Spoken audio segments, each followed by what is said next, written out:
Welcome back to APUSH in under 3 minutes. No time for intros, let's get into it. Hey there, do you remember that whole Cold War thing that has been going on for a while now? Well, it actually is going to end in this video with the collapse of the Soviet Union. Now, really quickly, I want to say that the dissolution of the Soviet Union is a very complex topic, and there is way too many reasons for it. So just understand that this video might be an oversimplification. But anyway, historians often like to blame 3 people for the Soviet Union's collapse: Ronald Reagan, Pope John Paul II, and Mikhail Gorbachev. For Reagan's side, the US will build a massive military with increased spending, focusing on defending against nuclear missiles, and the program here was called SDI, or the nickname Star Wars. Reagan also pushed strong anti-communist rhetoric, even going as far to call the Soviet Union a quote evil empire. In fact, let's roll that clip.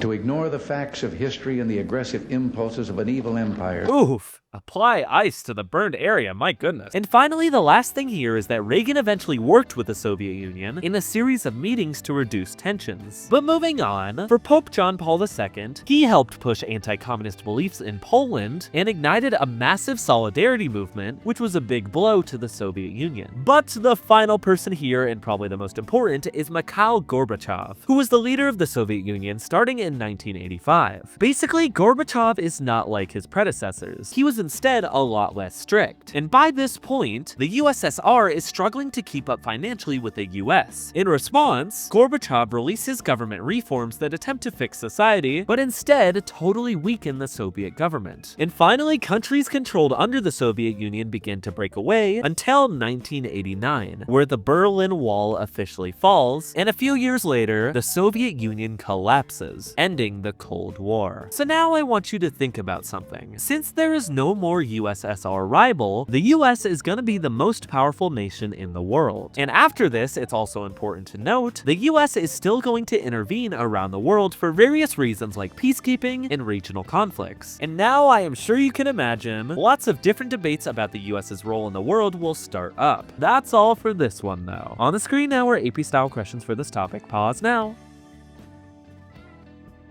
I'll put the answers on the screen now. Now it is only 3 more topics to go.